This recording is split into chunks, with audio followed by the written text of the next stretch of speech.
คลิปนี้ฝากถึงครูบา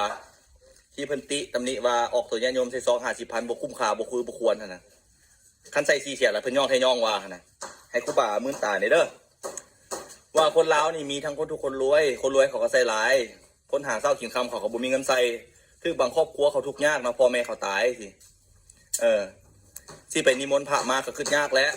9องค์ก็ใส่คนละ400,000เอาเงินใส่มาใส่หนี้ค่าโรงยังบ่พอรอทางเงินสมาคมก็ยังบ่ได้คันได้ก็ 2-3 ล้านก็เท่านั้นนึงมันเจียวอย่างมาพอค่อยเข้าใจอยู่ได้ว่า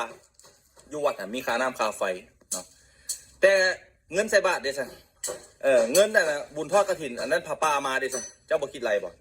ถ้าหากว่าวัดเจ้ามันบ่มีขอบใจน้องพวกนี้เด้อขอบใจหลายๆน้องเอ้ยบักลาเอ้ยบักหำเอ้ยจะมันจะเว้าถูกต้องจะมันจะเว้าถูกต้องสิ่งเหล่านี้มันควรพิจารณาทุกคนบ่ว่าแต่คนลาวคนศาสนาพุทธคนถือศาสนาพุทธนี่ควรคิดไว้เพราะว่าแม่นหยังซุมื้อนี้ข้าวยากปากแพงข้าวน้ำก็หายากราคาแพง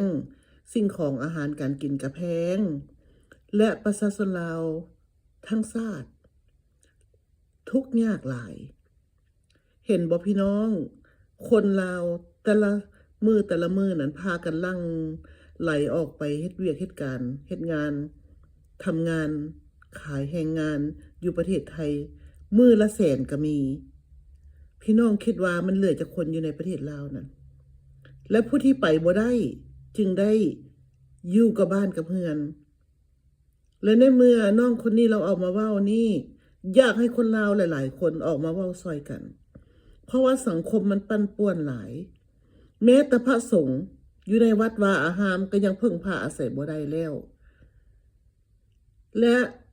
เวลาการเป็นการตายขึ้นมา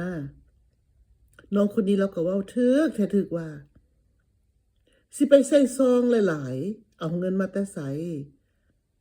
ในเมื่อญาติผู้ใหญ่เสียชีวิตแล้วก็อยากทำให้มันถึกพิธีประเพณีเฮ็ดของลาวหั่นแหล้วบ่เป็นพิธีอันใดใดแต่ว่าเสียเงินมาแต่ไสมาเฮ็ดมันก็ต้องได้ยิบเล็กผสมน้อยและพี่น้องลาวอ้อมแอมก็ควรพิจารณาซอยกันพี่น้องซอยอันใดได้ก็ซอยกันเพราะว่าพระศาสนาพุทธนี่เริ่มต้นก็แม่นจิตเมตตาเด้พี่น้องเมตตากันอ้อมข้างหมู่เพื่อนญาติพี่น้องก็ต้องเอาคนละเล็กละน้อยไปซอยเบิ่งเด้ออันนี้เราบ่พออันใดมื้อนี้เราบ่พออันใดก็ซอยกันก็บ่จำเป็นเฮ็ดหลายมื้อแล้วก็บ่จำเป็นครบงานพิสังดอกเขาเปียกคนละถ้วยก็พอละติสิสูตรอย่างจักมื้อหลายมื้อน้อยมื้อก็ได้คะแนนเฮาเฮ็ดด้วยความบริสุทธิ์ใจเฮ็ดด้วยความเงียบสงบตั้งจิตตั้งใจน้อมจิตให้ผู้ที่เสียชีวิตไปนั่นแล้วบ่ท่าสิมาซุ่มแซวกันดอกอันนั้นเสียเปลืองเงินซื่อๆเรื่องครบงานน่ะมันเปลืองเงินและสิ่งจำเป็นที่สุดก็คือว่าพระสงฆ์อยู่ในวัดวาอารามอยู่ในประเทศลาวนั่นควรพิจารณาอันนี้แม่นความน้องเราเว้าอีหลีบักลาเอ้ยขอบใจหลายๆเด้อบักลาเด้อเจ้ากล้าเว้ากล้าว่าสิ่งที่มันถูกต้องที่ควรคนดีแบบนี้มันยากสิเว้าเพื่อสังคมพี่น้องลาวทุกคนลูกหลานลาวออกมาเว้าซอยกันพี่น้องอย่าสุปิดปากตัวเองเฮาเกิดมาธรรมชาติเพิ่นสร้างไว้ให้แล้วมีปากก็ต้องอยากเว้าในสิ่งที่ดีที่ควรทิ้งสิ่งที่มันสร้างสรรค์เพื่อสังคมลาวให้มันได้